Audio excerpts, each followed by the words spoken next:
have done that. Alright.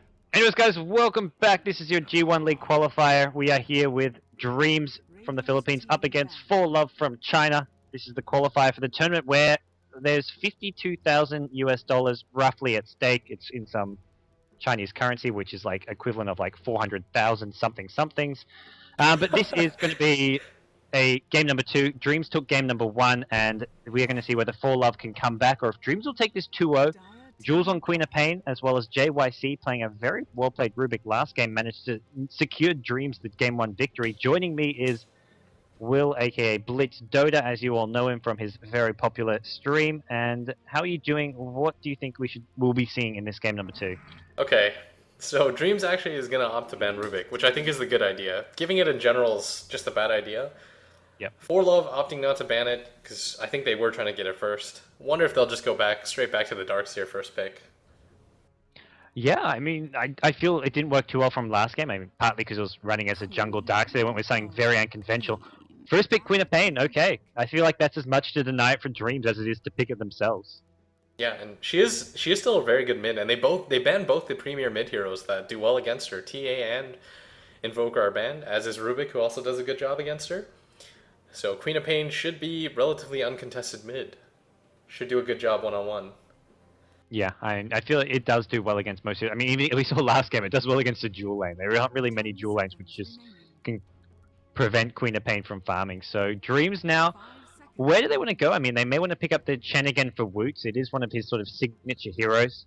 Woots is the stand-in from Maneski. I mean, he doesn't normally play for Dreamz. He is tagged up as Dreamz, but he is under the alias of he. They go for the Darkseer though, so potential side lane solo. I don't think Dreamz have ever really run a Darkseer jungle myself.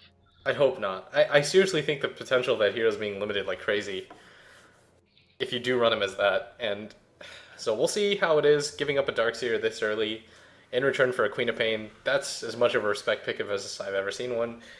And right around again, we have a Chen picked for Dreamz. They're going to pick Woots' Chen. I mean, they have to run Darkseer as a solo now. And ForLove go with a Puck Earthshaker. This is kind of like your traditional Chinese picks, like from about a year or so ago. They love their sort of strong Earthshaker duel. They go like an Earthshaker Windrunner or Earthshaker Puck in the long lane. I'm not sure if they'll do that here. They may want to run Earthshaker just as a support for whatever carry they go for. But it's really the Chinese teams who have popularized Earthshaker, I feel, for a while. But Dreamz, I mean, they get what's really the current metagame. Tidehunter is, well, I don't know, he's kind of like the flavor of the month, I feel. Teams are just picking him left, right, and center. I still think he's really good. I don't think he's ever been the flavor of the month. He's been around since the beta, and he's been popular since then. Just because his ult is so easy to land, right? Just hit R or V, depending on what your hotkey is, and it's almost an instant team fight won. And silences actually don't do that well either, because Kraken Shell, there's a really high chance of that proccing as well. So I actually see teams run Disruptor once in a while to counter heroes like that. That does a pretty solid job, right? Because you can just throw down the silence and you can't really Kraken that off. It's, you're guaranteed to land. If you have something, you just need something sort of to set it up with, or you've got that with the Earthshaker Fissure maybe, and it will be hard for Tide to get that off. I like Tide because he can be played as that solo. I mean, you can run him in that side lane solo, you can run him as a support, you can even run him as a solo mid. I remember Chinese teams were running him as a solo mid for a while, but I probably support here. They've got the Darkseer as a side lane solo, so I'd be surprised if he's played as a farmer, and we can see ForLove banning out some of those carries. They ban out Morphling, Anti-Mage. Maybe they'll ban out the Slater since it was picked up last game, but I don't think the Slater Tidehunter lane is something to be really feared. The double fish water lane? Yeah, the fish lane. It's going to get really wet in that lane quickly. Throw in Chen, he can get some watery neutrals coming out too. I'm not sure what. I mean, they might as well just go with the theme while you're at it, right? I feel like Chen looks like a bit of like a man-mermaid. A man-maid? What do you call a man-maid? A man-maid? A merman, that's what it is. Merman. It's a merman. He's not a merman. How did I not realize that? Mermans don't wear helmets. And he's riding like an alpaca or something. So they don't have those in the sea. I don't know. You're insane. Drow banned. What are your thoughts on the Drow ban? I've never seen Drow banned picked in about 8 months of competitive Dota. You know, I've seen it picked once, and they picked it against an anti-mage, and it went terribly. So that's my point of reference for this. I thought that was a Luna ban for a second, and that would have been normal, right? Yeah, That would have made sense. Yeah, but they're actually going to just opt to ban a Drow. It looks like they're just really afraid of getting into a farm war. Or a carry war. Just giving up somebody a carry? I mean, maybe they want to pick a carry for themselves and not give Dreamz the chance to pick up a carry of their own, but I mean, Dreamz have gone for the Chen. I mean, they haven't got really heavy push. Sure, they've got a Chen, but Darkseer and Tide aren't the best pushing heroes. I mean, not at least until much later in the game when Darkseer's got up his mech or a pipe. I mean, Tidehunter's more just, if he's got Ravage, you can force a team fight, which if you win, you can go push, but these next two heroes will have to be the heroes which give some pushing power if they want to go for that sort of more early to mid-game aggression, but it's ForLove who have the first pick here, and I feel like ForLove can pick almost anything and everything. They can pick up a carry here, they can go more sort of early game aggression, they can pick up their support, they can really go anything, and it's going to be a PL who got some recent buffs. Okay, so their plan was to ban out all the carries and then pick PL. So this will be the first time I've seen Phantom Lancer picked in some time, especially since he did get buffed quite a bit, has the highest agi gain in the game right now, right? Yeah. 4.2. So they kind of ruined their lineup though, because they had a bunch of heroes that were facing to the right, and now they have one that kind of faces to the center left. And right now, the thing that Dreamz has going for them is they have 3 heroes facing to the right. I feel like if you looked at the stats, I think most heroes face to the right, or at least most competitive. Yeah, but it's all about unity, right? You want cohesion. So you're going to keep following that up. I swear, Dreamz is going to... I don't know what they're going to pick, but they're going to pick a hero that faces to the right. They notice it now. Look at that. They're looking... Look, no, compare the Shadow Fiend to the Tide. Tide's looking more upwards, Shadow Fiend's looking more downwards. No. It's to the right, though, and that's really what's important there. But a Shadow Fiend does get picked. He does actually warrant... He is a pretty good safe lane solo as well, as a mid. I think he was almost better in that safe lane, because we're going to see... This looks like PL Coddle lane in the safe lane. This is really old school, and something which is where PL just spams the Phantom Lance on whichever hero is against for days and days. Like, Keeper of the Light doesn't even really prioritize using the Illuminate at all, but I think Shadow Fiend Tidehunter lane with the Chen at jungle could be really strong. They're probably up against the Earthshaker Puck at bottom, and yeah, I mean, I like the Shadow Fiend pick. I think it's really good here, and that's the carry hero you kind of want against the PL. Yeah, and actually, once he gets a BKB, they have no way of finding around his ultimate, so it should be very strong for them in general. But the one thing that should kind of work against Dreamz is, aside from the Tide ult, before that, they don't really have any lockdown spells, and Puck and Queen of Pain, I think, are going to take full advantage of that. Yep. No, I agree. And this last hero, I mean, either going to be their farming hero or their solo mid, so they can really just cover their bases with what they want to pick up last year. And not much has been, with all those bans on carry heroes, there's so many solo mid heroes left in the pool for them to opt with. And if they want to go early game aggression, they want something to roam around, there's plenty of options. It's really, I mean, ForLove, they've kind of revealed everything they want to do. I mean, as is normally the case with your picks here, but there's not really much they can do apart from just rely on this PL to carry them late game. It's going to be a Jakiro. And another hero that faces to the right. Yeah, true that. Successful prediction. They've got 2 heroes with wings, the Shadow Fiend as well as the Jakiro. No, now you're just going insane. Darkseer has like flaps or something, I feel. I don't know. He's got stuff going. He's got like a... And we've got dual Shadow Fiend, so this is going to be good, I feel. A hero he's fairly well known for in the Philippines. Yep, and Shadow Fiend is actually opted to pick up. So what do you think they're going to do? You think they're going to do Jakiro Tidehunter and Shadow Fiend mid? JYC played the solo Rubik last game, so I think this will be a farming Tidehunter, just because he's playing it. But yeah, it looks like Tide, it could even be Tide solo mid, but I'd say more likely going to be Tide Jakiro lane. Prepare for battle. I don't know. This is some crazy picks coming out. Darkseer could even jungle, like... Maybe we're going to see another Darkseer jungle. I don't know, I give up. Anyways, let's introduce the teams. I'll do the ForLove side. So we have Hansi playing the Phantom Lancer, going bottom with Banana on the Keeper of the Light. How do you say that Queen of Pain's name? Guai? Guai or Guai? I'm not exactly sure. Is going to be playing the Queen of Pain mid. 8GK is going to be playing the Earthshaker going top. And Bookcase, or Use, as I'm being told he's called, is going to be playing the Puck at top. So that's actually a really old school lane we're going to see up here. A defensive Puck Earthshaker. And in return, we'll see... Okay, you can lead the Dream side. Go. You're getting excited. Like, these names are easy. I want to do these. Jakiro, being played by Wysup. at the top lane. We're going to have Chen being played by Hehe, also known as Woots, or more commonly known as Woots. Jules playing the solo mid Shadow Fiend. Tidehunter being played by JYC, currently sitting at the fountain still. And we're going to be playing the long lane Darks here. So Jakira's at top. It looks like he's going to be supporting the Tidehunter though. Tidehunter just going to slowly make his way down with a stout shield. So yeah, this is farming Tidehunter up against the defensive Earthshaker Puck. Very old school. DK actually tried this at the International. They used an ES win run of one game. It didn't really work out for them. I blame it to a bit of lack of coordination, but I feel the lane is a bit old school and a bit outdated, but we'll see what ForLove can do with it. Yeah, in general, these are like 6.4 AB lineups, and I'm actually really excited to see it because it's been quite some time since I've seen a Shadow Fiend play mid. The last time I've actually seen it was Wagamama playing against Ferrari mid in IG versus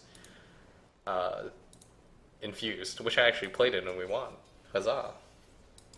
Oh, wow. That was in the Pro Dota 2 tournament. Yeah. Ah, cool. But yeah, this is going to be really interesting. I mean, Shadow Fiend versus Queen of Pain. This is like kind of traditional solo mid matchup, unlike the more common ones we see today. Something interesting to see. A lot of aggression coming out top very early on. Puck being forced back, very low on HP. And that's where the defensive Fisher always is going to be constantly coming in. Earthshaker's picked up 4 clarities from the start just to make sure he can continually spam those. And with the Chinese team's Earthshaker, they never really worry about farming the Arcane Boots, getting up a fast Blink Dagger. It's all about the Fisher. He's just going to be constantly sitting behind Puck early game. Come mid game, he'll sit behind maybe the PL, maybe the Queen of Pain, and just prioritize protecting the important carry heroes. Yeah, the really important thing to note here that I really like about Jakiro is that his Ice Path is actually 75 mana at all levels, and he has 2 clarities, meaning he should be able to actually just spam it out. They're going to go on Bookcase here. Nothing's going to really come of it, though. Nice done by Earthshaker. But they are harassing you out of the lane pretty well. The level advantage is going in the favor of Dreamz. JYC picking up a fast level 2, almost level 3.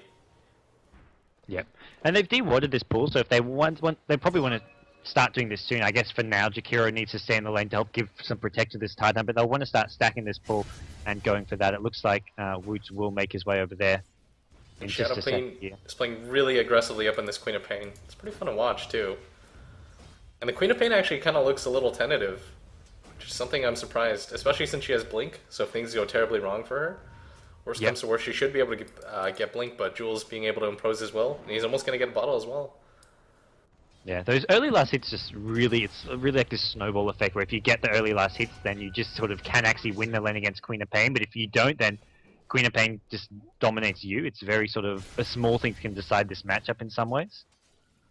Yep, and the really big thing here though is that the Shadow Fiend shouldn't be able to get ganked at all actually.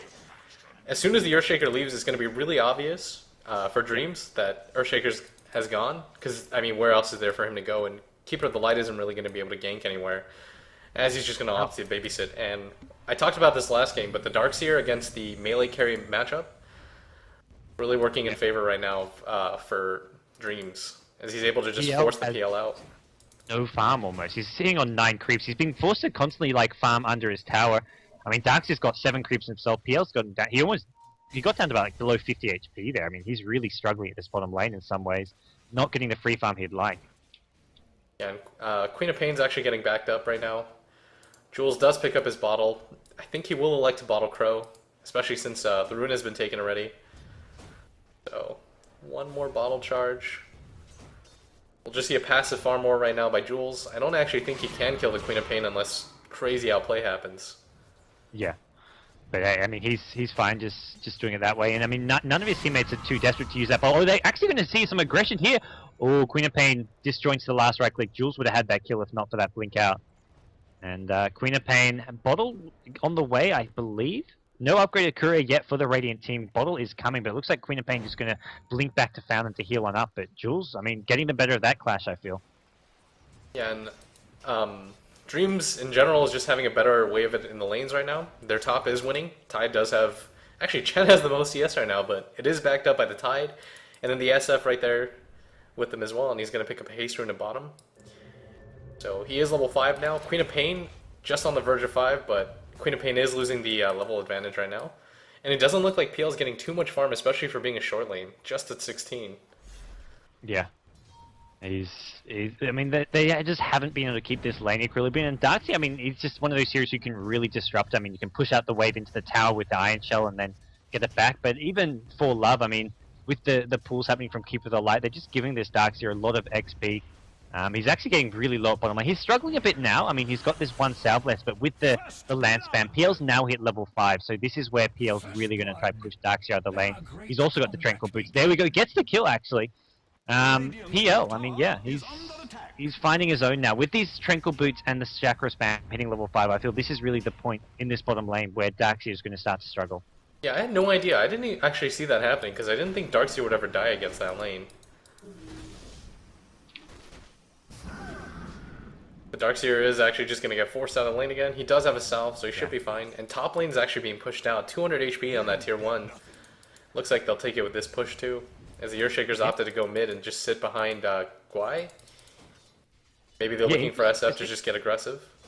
I mean, yeah, I feel like the idea of the Earthshaker pucked up is to try protect those towers, but I think they're going to try get another scenario where Queen of Pain maybe try baits the Shadow Fiend in, and then the Earthshaker Fissure is going to be sort of the difference maker where they can turn the gank around at him, but they're losing out this top tower, and the fact that top tower's not being protected, I feel Jules is going to know that Earthshaker is lingering around. Yeah, and he's actually just opting to stay on his side of the river here, doing a really good job of that. I feel like that's the issue with when you put a long lane hero top, but they are going to go on a mid. He's going to fight. I mean, this is... I don't know if he's... I think Jules is going to get a kill. He does barely get the kill. He goes down himself with that last Earthshaker right click, but... Well, Jules holds his own, stays calm, and I mean, he comes out well on top of that clash. Yeah, and actually a really good play in general, not opting to run away. He knew that he was going to die, especially with that poison tick on him, but he opts the fight, and that was worth it for him, as it took 2 heroes to kill him, and he gets the XP on it. Yep. I love how he's going for this early bracer as well. I mean, it just gives him that slight edge in terms of survivability against the Queen of Pain. Queen of Pain does have the ultimate now, so just getting that cheap raw HP. I mean, I don't imagine he'll get any more. He'll start building towards maybe his treads now. Get his Lothar's Edge, which is normally the popular build for these Filipino teams on Shadow Fiend, but just that one bracer can make a big difference. Combine that with the Magic Wand, and he's sitting on 900 HP this early on as a Shadow Fiend. I mean, it's a lot tankier than rushing straight to your treads or something else.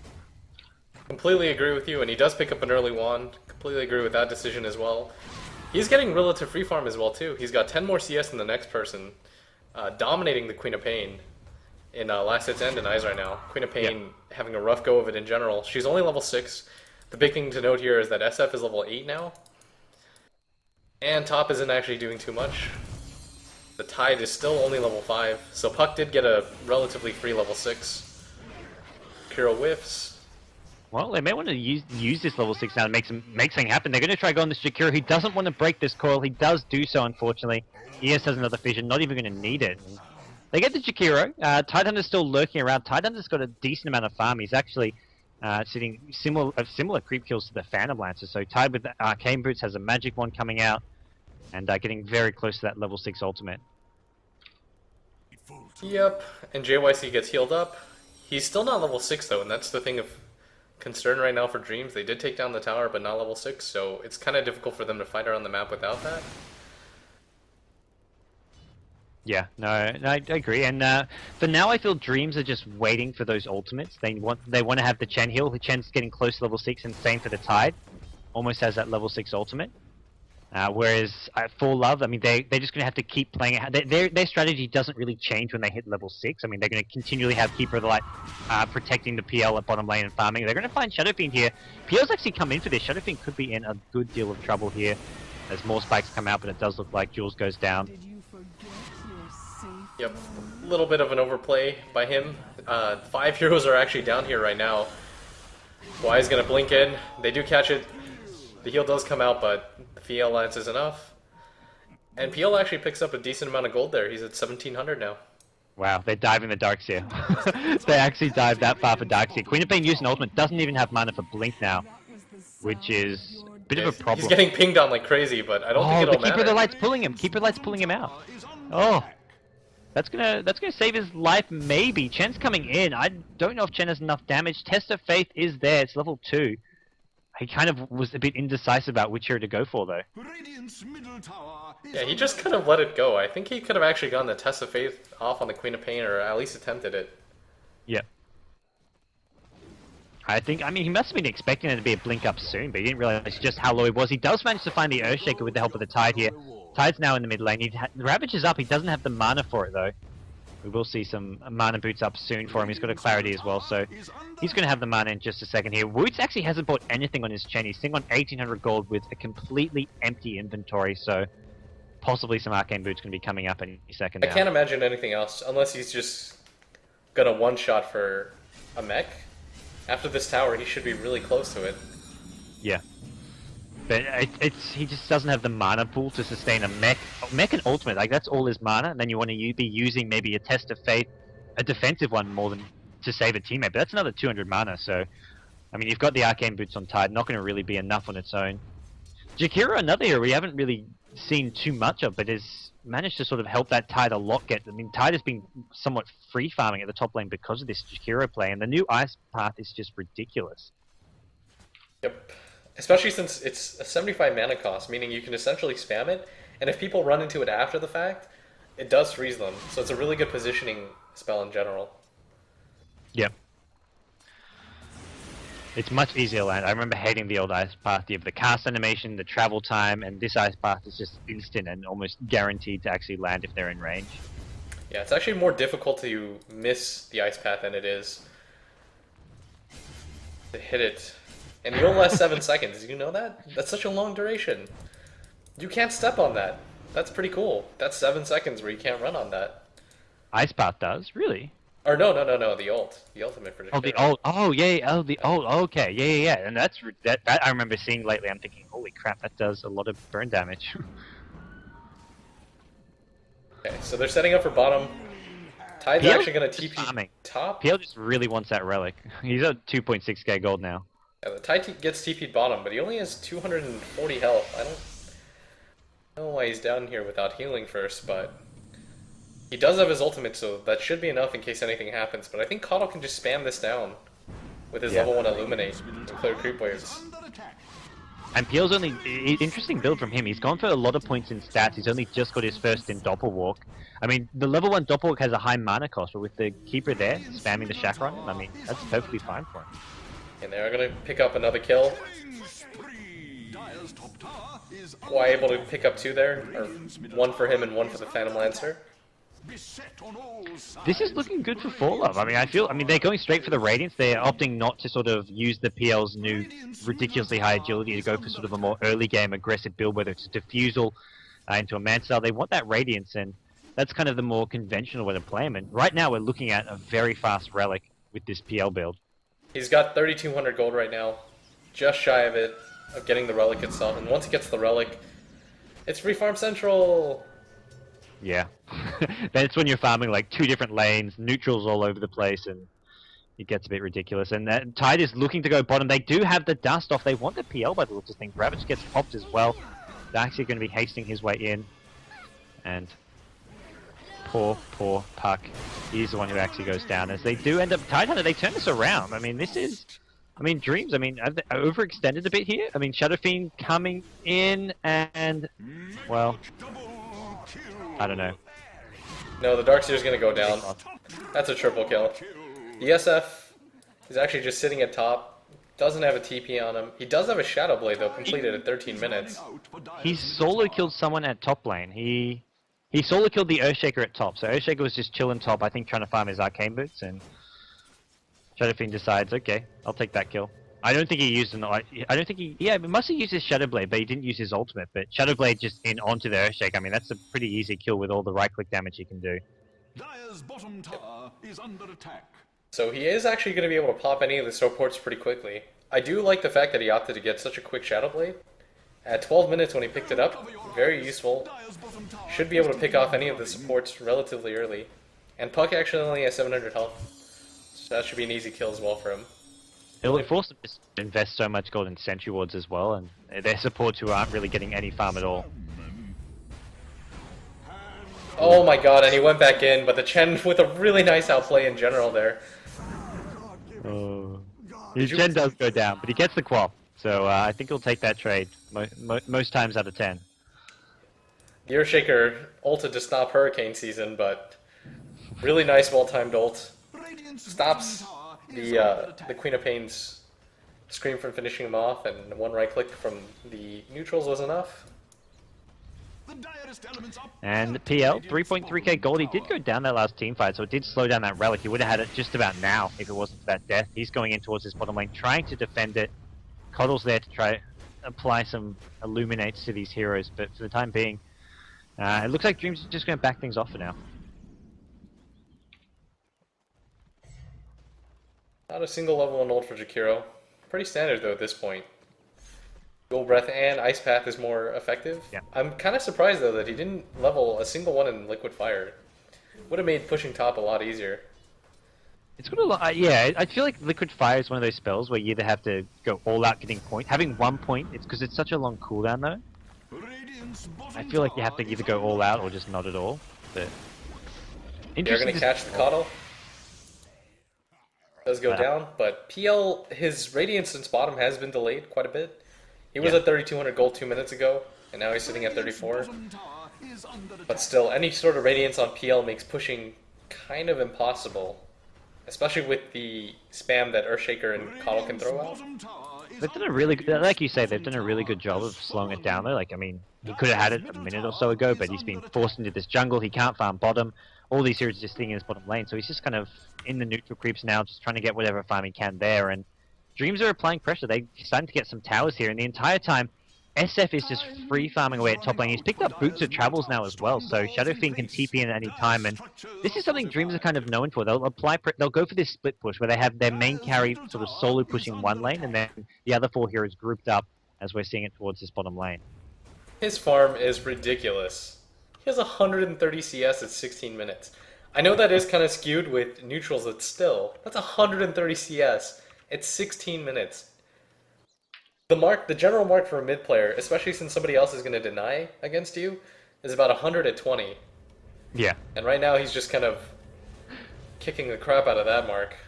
That's the thing, like if you're like a safe lane anti-mage, getting 130 at 16 minutes when you have your Battle Fury is kind of not normal, but good. But when you're a solo mid Shadow Fiend, it's something else. As Dreamz do pick up another hero at bottom lane. PL's coming in though. Once it's Jakiro, as mad spikes do happen again. Up to you, Will. Oh my gosh, that was such a terrible blink in. Jules is actually doing a lot of work now with that Lothar's, or Shadowblade, sorry, excuse me. He does lead in. The Queen of Pain elected to blink in at the worst possible time. Obviously, she couldn't have known though that he was going to be there. But another kill picked up on Shadow Fiend, who's now 3-2 with 134 CS. My man crush increases on this Shadow Fiend.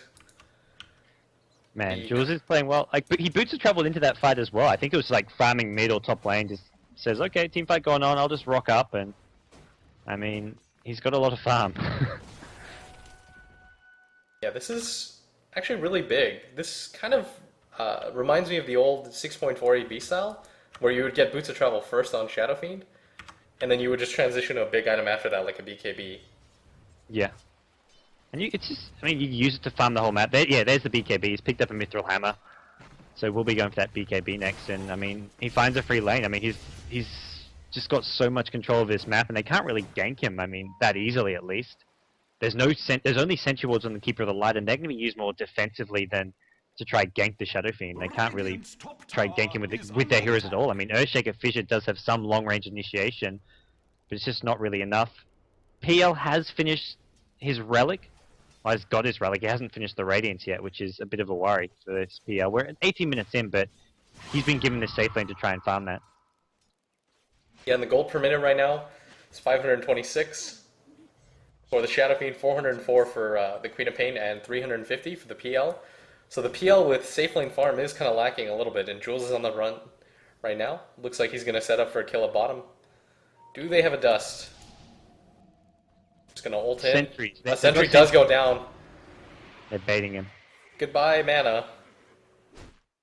Puck is a little far behind, doesn't have his ulti yet, does have a Blink Dagger though, so no initiation is going to come out on him.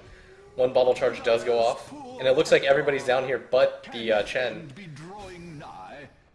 Yeah, Chen's rocking its all at the top lane, and Dreamz don't really want to fight here, because, I mean, yeah, Shadow Fiend out of mana here, can't even pop the ultimate, so they've got to Ravage and just Shadow Fiend right clicks. Maybe with an Ice Path they can take this fight, but they should probably back off unless they're forced to fight, and they want to fight very defensively here. They can't afford to be aggressive. Shadow Fiend's going to head back to base. I think he wants to refill some of that mana here.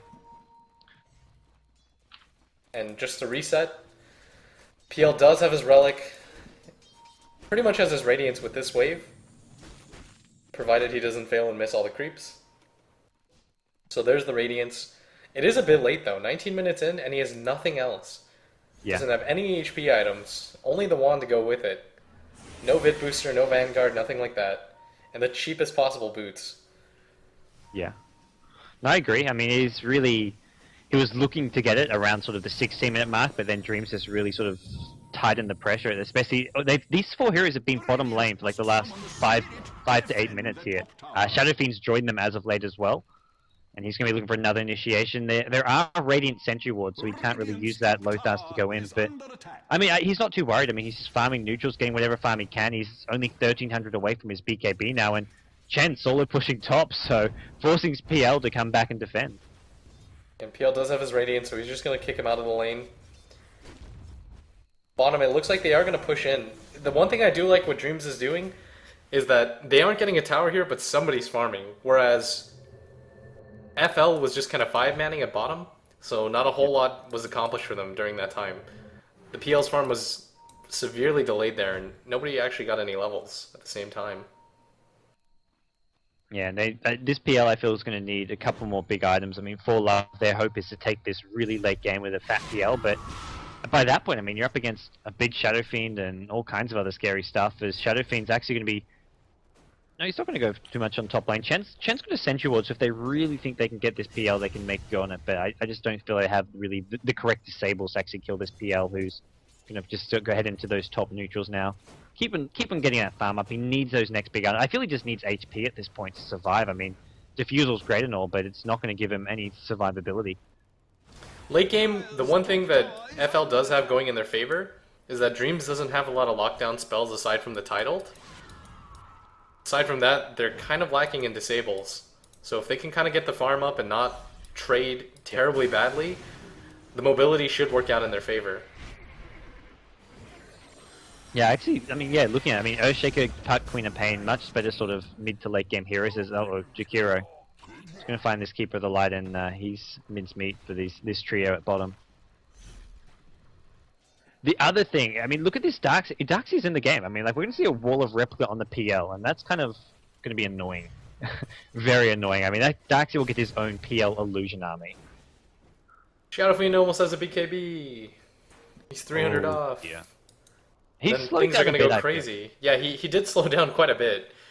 What, he was at 130 CS at 16 minutes, and since then he's got... No, I lied. He's gotten 50, so we're flat out insane. Queen of Pain ult does go off. So does the Tide ult, though. Jules pops his ult. Nice combination with the Ice Path. They are going to pick off AGK as well.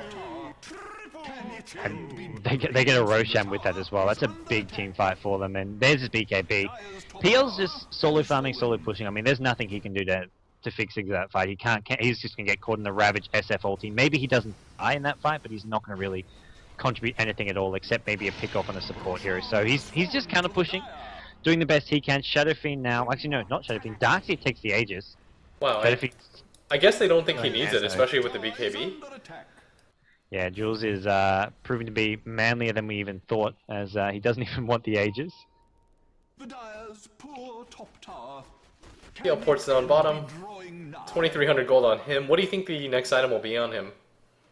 HP? I kind of agree, but he might just say screw it and get a Diffusal Blade. He does have enough money for the Vid Booster, which is what most people like to go for first, because it's cheap HP.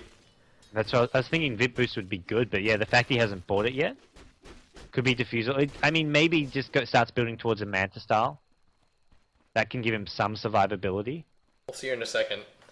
Maybe we'll see another Nature's Prophet from last game where he just stockpiles gold while he decides. I can't agree with that decision at all. If he was going to go for a Manta, he would have bought at least one of the parts by now. Yeah.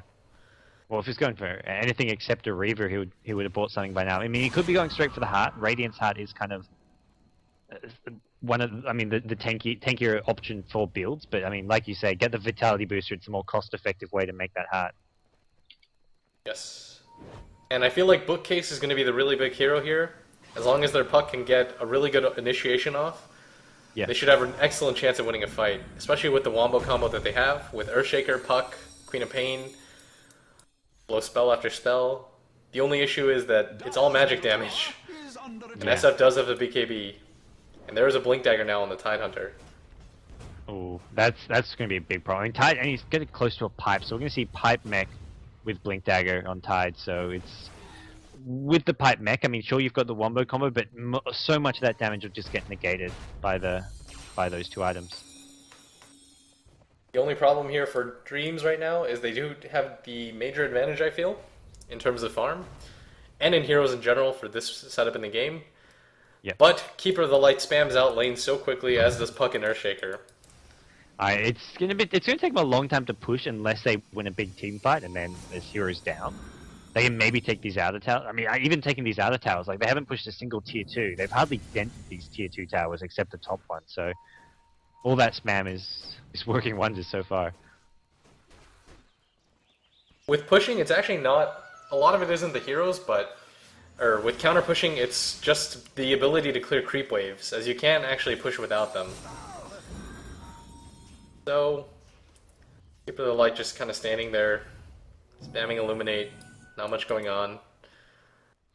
They don't have a position set up though on bottom, so this should be a free tier 2 tower.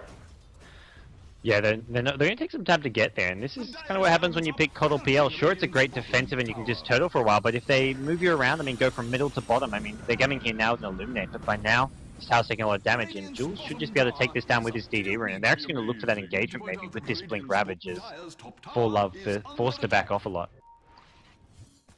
Sometimes I find myself saying for no reason at all. They'll go top. Tower is under attack. At least Jules will. And he does have his ult. It looks like he's going to initiate and try to get one hit off. And just enough. Dire's middle tower is Oh, under attack. and gets the tower deny. That's a big loss. I mean, Queen of Pain. I mean, already finished first big item, the Aghanim Scepter, but just kills like that. I feel if you're ForLove at this point in the game, you can't afford to let that happen. It's just so costly. The SF did opt to take an ultimate orb. I applaud him for that decision. Mainly because I'm... Instead of the Yasha. No, I'm just hating the fact that everyone's saving money. It's Okay. It's confusing me. Did the PL actually buy something? I should check. Yeah, he's picked. There's your Vit booster. Okay, and then so he why gets couldn't two you- plays of Black Leaf. Yeah. The brain, it hurts.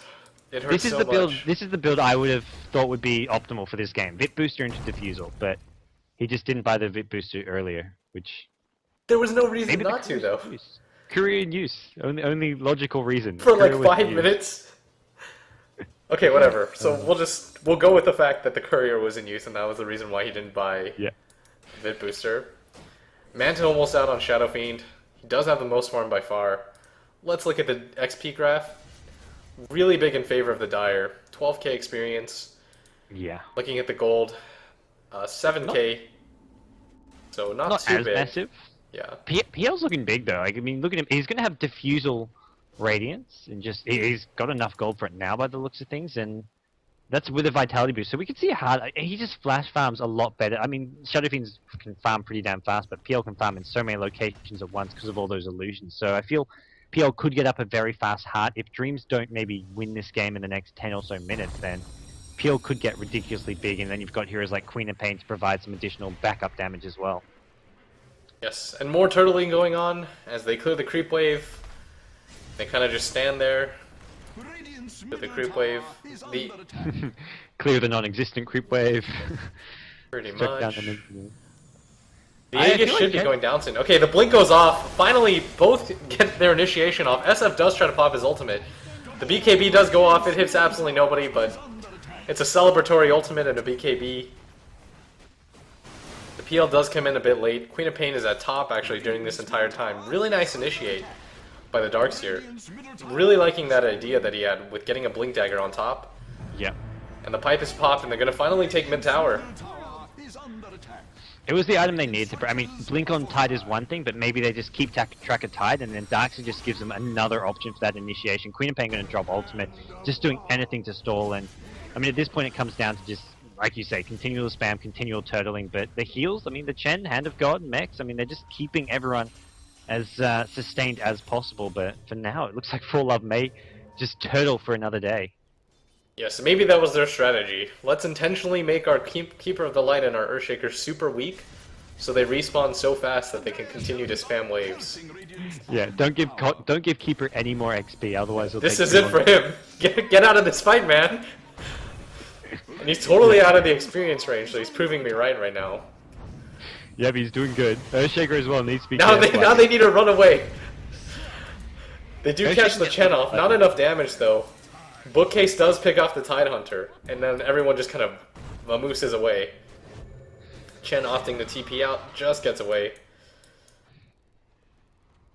Well, I mean, that's a small win for ForLove. They buy themselves some more time. PL going to head towards top, try and get himself some more farm up. Invisrune actually there. It looks like Shadowfiend's going to try and bottle that up. And yeah, I mean, this is still doable for ForLove. I mean, they're far behind in XP. I mean, 14k XP is kind of like what you think, oh wow, game's probably over. I mean, 10k gold, but it still feels like Dreamz are not far ahead. They're definitely ahead, but it's kind of like, well, they're ahead, but how are they going to actually win this game? I mean, Shadowfiend's already getting close to maxed out. He's filled out 4 of his 6 item slots, and he's got 2.4k gold. Oh, he's going to ult again at top. Crit or something. Oh man, is there enough damage? No. Going for the offense raises.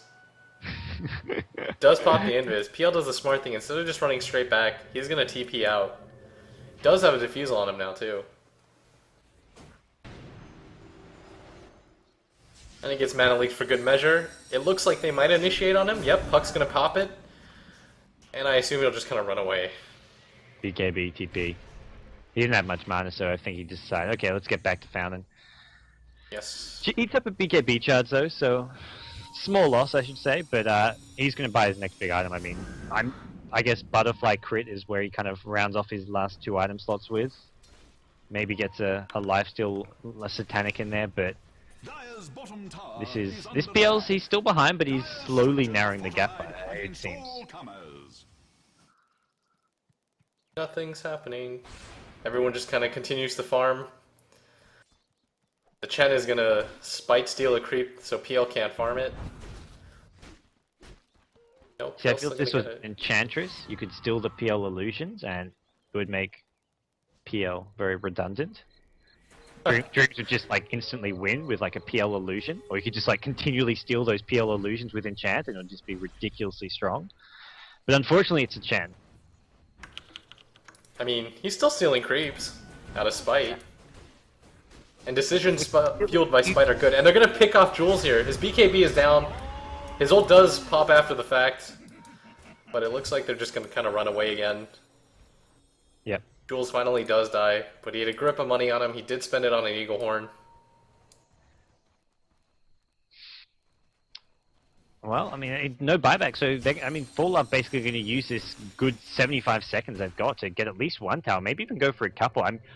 I would be surprised if Dreamz had to defend this, but it's not out of the question. I mean, a Blink Tide Ravage followed by a Darkseer Vacuum Wall, I mean, that's a lot of damage.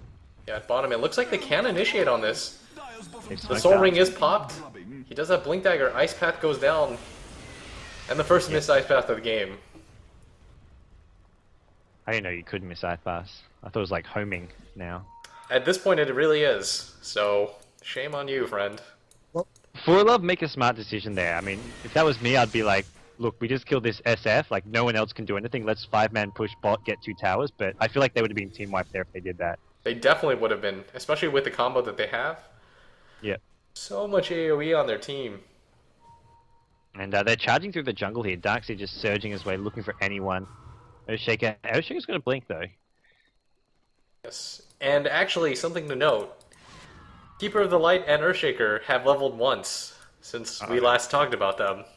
So well, Earthshaker once is level 11, but after that, he's gonna say, "Screw it, no more levels for me." Yep. I'll just be such a super low level that I can come back and Fissure respawn. PL's gone Yash, so we're seeing not Heart yet. We're gonna go straight into that Manta style. I don't think the Manta illusion do a whole lot. I feel like there's enough AoE to clear him out, and I mean, I think Heart would have maybe offered a little more. Manta, though, does help more in team fights, which is kind of what I feel like they're going to go for. Oh yeah, and Roshan respawning here. Dreamz are hovering around a bit. ForLove kind of in a position to contest it. They've got PL pressuring the top lane, trying to force some heroes to come back and defend. They've got 3 heroes at mid lane right by the Roche pit. It's going down so fast though, and Queen of Pain's actually electing to farm bottom. Yeah. I don't think they can take this. It's too late, and I think this one should go on Jules. He does drop an item for it. Runs in, pick it up. JYC is going on the offensive. Does manage to get a gush off on the Keeper of the Light. Blinding lights. They've left their base though. This is not your territory, ForLove. They've left the shell of the turtle. Yeah. Shadow Fiend's on the offensive. They're looking for a new shell, okay? Well, that's crabs, but... Tidehunter knows well about turtle shells. Queen of Pain blinking out. And with no hard disable on Dream's side, everyone just kind of runs away. Well, the good news is Keeper of the Light died, preventing Keeper of the Light from getting any more XP. We'll respawn relatively Yeah, exactly. fast. He's back up in 19 seconds. What is Dream's gonna do? He's still level 12. I think the Earthshaker's leveled. Nope. Still level 11. He's getting dangerously close to level 12. Be careful, Earthshaker. Don't grow up too fast. Yeah. Shadowfeed Butterfly is up in 800 gold though, so this is going to get even scarier for the Radiant team here. Blink Initiation does go off on the Tidehunter. They did pop him before he gets his ult off. Puck gets his ult off as well. Ice Path does miss originally. There is a mech up still on the Jakiro, and it looks like Queen of Pain doesn't have any more mana. She's just gonna run out. Jules does pick up a kill on the Earthshaker. Will be up shortly. That's the strategy, I'm telling you. Always up shortly. Unfortunately, He's always up shortly. Not as shortly as he would like, having hit level 12 from killing the Tidehunter, but... That's the life. I'm not convinced Dreamz is completely in the position they'd like to be. I mean, this PL is getting very close to maxed out. I mean, this is going to come down to a maxed out Shadow Fiend versus a maxed out Phantom Lancer, and I guess what's the supporting cast going to do? The big key hero for me for Dreamz isn't the Shadow Fiend anymore. It's going to be the Darkseer. Darkseer's going to be heavily relied on to hit a big wall of replica. With the Radiant team, they need Queen of Pain to start getting up some big items, and basically the Wombo combo needs to land if they want to win a team fight. Yes, the Earthshaker's going to have to get a really good Echo off, because I feel like they can just kill the rest of ForLove off, and then kind of focus in on Hansi over here, who doesn't actually have that much health, only at 1400. Yeah. Yeah, that's really squishy for like a level 18 PL. I mean, he's just got the Vitality booster, I guess, giving him HP at this point. Any dust? Oh god, they have a gem. He's so dead. He's so incredibly dead. And the PL does have enough for buyback though. So if they opt to push mid, it's actually not going to matter. And here we go again. The slow march through the middle. PL has not been using the stay low level strategy, but... Yes. 54 seconds for the headless PL. They are going to go straight down mid without the PL. Even if they force a buyback here, it's pretty good for them. Yeah. Not the worst thing in the world. Does he even buy back here? Like, all this spam? Jules is just going to go Rambo in there. Oh no, he is going to buy back. Okay. Jules does have an Aegis, which will pop soon. Darkseer does get the vacuum off. Not ideal, though, for the Tide to jump in. Shiva's goes off as well. Queen of Pain lands an ult on 2 heroes. The Puck ult goes off as well. Earthshaker gets a huge ult off as well. Everyone is so low on Dreamz. Tide actually still has his ult up. And just no one has died on Dreamz. Like, they're just still just brawling it out. And ForLove, I mean, they're just on their last legs here. They do take out the Shadow Fiend Aegis with another sort of combo of their AoE spells, and there we go. PL is now in there, taking out heroes one by one, taking out Chen and Jakiro. The supports are just squishy as hell, and Darkseer as well. I mean, three kills for the PL, and they're just taking him down one by one. This is going to be a hold. They lose the tower, but they're going to hold the Raxes.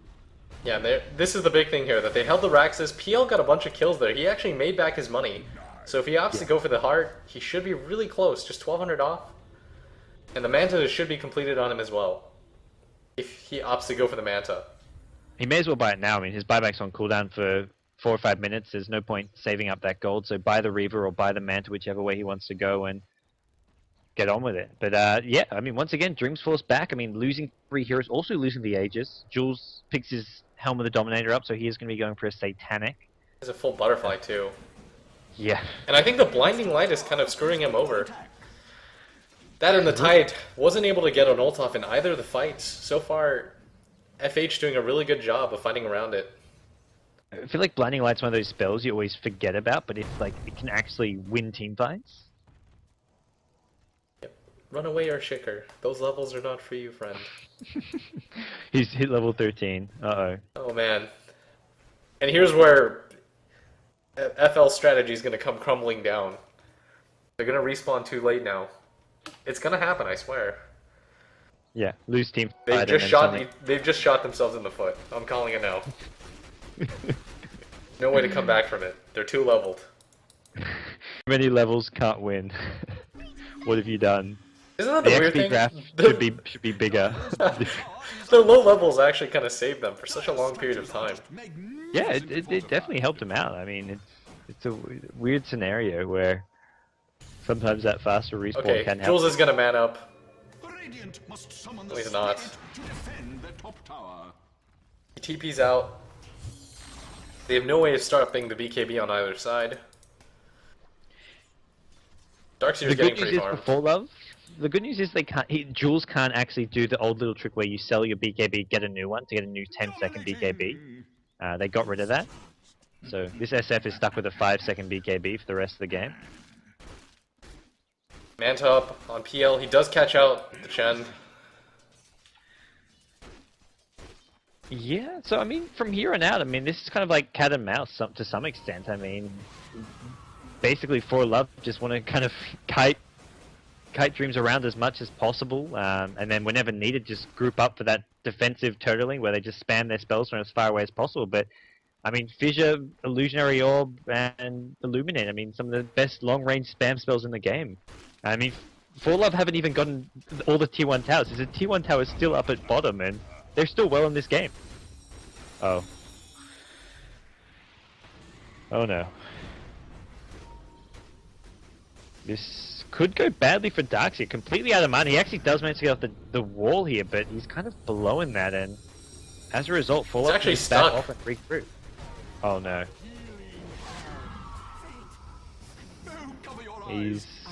That's a big lot. He does not have buyback. Oh no, he does. He's got just enough gold for buyback. I think 1,300 gold should be enough, but is going to be enough. And now Dreamz, I mean, they've got to defend this. Shadow Fiend has buyback if he wants to go in, but Shadow Fiend's just counter pushing the top lane, trying to force some TPs back, and he's going to push a lot faster than these 5 heroes at bottom can, because they still have to go through this tier 2 tower. They're gonna get going on at bottom. Tide still, he actually did use his Ravage. He gets Mana Leak completely out. Jules does come in. Queen of Pain, right in the corner. They don't see her. She's just gonna blink out, I feel. Yeah, ForLove need to get out. I mean, PL TP'd top, so as soon as that happens, ForLove they had to already be out of there. I mean, PL had to TP after the danger was avoided, and it looks like it more or less is. I mean, Dreamz not going to get too much from this puck. Still needs to escape, but he's one slippery little devil, and it looks like... PL actually gets TP down here. This could go really bad for Dreamz. They are going to pick off that Keeper of the Light. I don't know if they have the gem. Yeah, they do have the gem up on the really big Echo off, though. Jules gets popped. PL has 42 HP, and the Shadow Fiend ult does do that to him. And he gets vacuumed and caught out. That was a big. I mean, wow. I thought the Earthshaker ultimate was going to turn that fight around from them. Really smart play from ForLove. I mean, they defended the top lane with the PL and then brought him back using the Keeper of the Light ultimate. But turns out Jules is just too fat at this point. He's just got so much. I mean, the buyback from him as well, just making sure that they didn't go down. And here come more buybacks. ForLove, no, they're not going to defend this without those two heroes alive. So both Earthshaker and Phantom Lancer immediately buyback. Luckily, Keeper of the Light is up and running in just 10 seconds. Still not too high a level to defend. Yes, and Jules actually did buy back, but he does have 2,400 gold and he's almost 6 stack, just missing a Satanic, and I assume he'll opt to buy out that Shadow Blade at some point. Oh yeah, that's very true. It's still sitting there. I mean, I guess ideally he wants to have a Daedalus at some point as a late game damage item. Or the MKB could work out well to deal with the Keeper of the Light, Blinding Light. Yes. MKB would be very fantastic for them. Especially since he'll be doing so much more damage. A Daedalus would be pretty good too for him, especially since he has a Butterfly. There's a lot of damage, and with the Helm of Dawn, he'll heal so quickly. It feels like Dreamz are in no rush, though. I mean, they know they can just push out lanes with such ease, and they're going to get next Roshan, which will be Aegis and Cheese. Maybe it's only, I think it's in 3 or 4 minutes, but even with it not being up in the immediate future, they can just wait it out, continue to farm, get their next level of items up on some support. Tide has a refresher. Wow. Okay, did not notice that. Does he have the mana? Because the Keeper of the Light keeps trying to mana leak him or the Shadow Fiend him. That's going to be an issue, but you can refresh the Arcane boot, so you Ravage, Arcane, refresh, Arcane again, and then you should have the mana for double Ravage, but level 3 Ravage costs a lot of mana. Yes. And a Dust is picked up on Puck finally. Kind of surprised it took that long for them to get one. And Cheese does go off on the Darkseer. A really good decision, considering he's also been mana leaked quite a few times this game. I mean, yeah, it could put it on the Tide just to make sure he has mana for the Refresher ultimate, but it does work there. Keeper of the Light's been pretty proactive with these Sentry Wards. He needs to get some up just in this mid and bottom lane. Wherever Dreamz are going to push, they just want to have Sentry Wards up, preparing for that. But at the same time, the gem is just going to be continually preventing them from being down. So, like you say, Dust is needed, and Dreamz just going to try to plow their way through this mid lane, get these mid Raxes. Yeah, and looks like Dreamz is just going to go in. They have the Initiate ready to go. Nagus and the Cheese. The BKB is popped though by Jules. The Echo does miss quite badly. SF is just opting to go for the Rax instead. Puck gets a really big ult off. SF does go down. Queen of Pain whiffs on the ult though, except on the Shadow Fiend. Shadow Fiend still has his ult. Ravage hits 3. That should be just enough. It looks like Dreamz, yeah, like you say, just enough.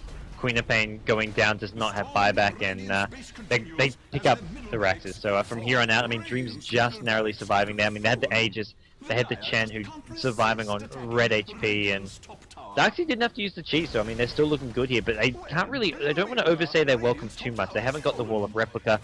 PL's coming in now, starting to clean things up here, and that's really the hero they've got to worry about. PL has finished off that Heart of Tarrasque here. He's got no buyback, but he's just going all in to try to defend this top Rax. This is going to be 2 racks down. Jules might actually go down. His ult does pop off. It's not going to lead to much, though. Tide did use his second Ravage. 2 racks do go down, though, for ForLove. And I think Dreamz should be able to get out okay. The Fissure does actually just block them off. Now everyone flees. So 2 racks are down. How exactly does ForLove approach this game now? Well, I feel like the sit-in base and spam your AoE spells doesn't work when you're already down Raxes. The idea is to like never lose a lane, or maybe lose 1 lane, but when you've lost 2 lanes, it's hard to come around. I feel like they're going to have to go more on the aggressive here, because if they don't, I mean, Dreamz can just wait for the next Roshan, get the Aegis and Cheese, and then do that again, and next time they're getting bottom lane, next time they're getting the bottom Raxes, and could be getting mega creeps, and that's something that ForLove can't afford to have happen. So ForLove, I mean, their only real option is to be aggressive, go push it. PL's not getting any fatter. He's at this point more or less maxed out.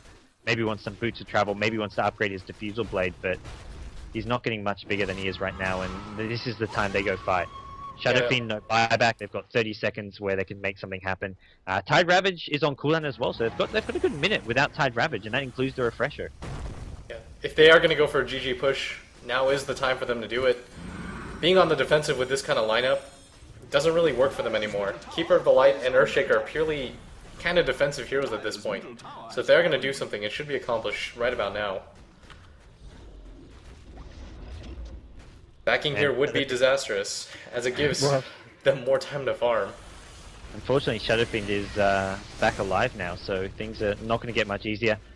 Darkseid does use the Wall of Replica though, so maybe with the Wall of Replica down, they want to go fight this, or maybe that's just Dreamz saying, hey, let's just waste this Wall of Replica so they come and fight us, because I'm pretty sure with double Tide Ravage in about 25 seconds, Dreamz can convincingly win a team fight. Another blast. They're actually just going to smoke it around. Complexity smoke gank. Well, both teams smoked up, and it looks like they're going to completely miss each other. PL forced to defend the top Raxes here, and with PL top, I mean, there's no way ForLove are going to take a fight without PL at this point. I mean, there's just not enough actual damage coming from any other hero. They actually do have to push this out, though. If they lose that the range Rax at top, it does mean that the lane will get pushed out faster. Yeah, it's a big deal. The melee obviously is the ideal one, but yeah, the range does contribute.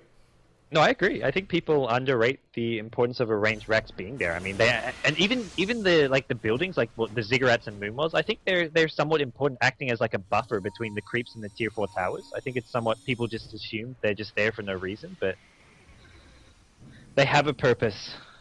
Even ziggurats have feelings. If you farm the huts enough, it leads to a really big GPM. Yeah, that's what matters the most. That stat padding. That's what this Jules guy does. I really like that.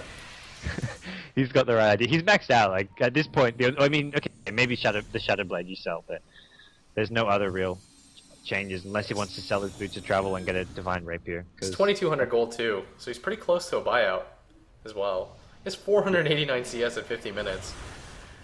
They elect to just go in. Darkseer does drop the vacuum. The wall goes down as well. Ty looks for the Ravage, does get it off. And SF is ignoring this the entire time. Does BKB an ult. I think Refresher goes off as well. People away. Yeah, pretty much. He's kind of ignored everybody and is just going to go for the racks. Yeah. He's like, okay team, I'll just throw an ultimate to scare them away, but I'm really just going to go for these racks. And I mean, another Ravage goes off, and it actually hits everybody this time.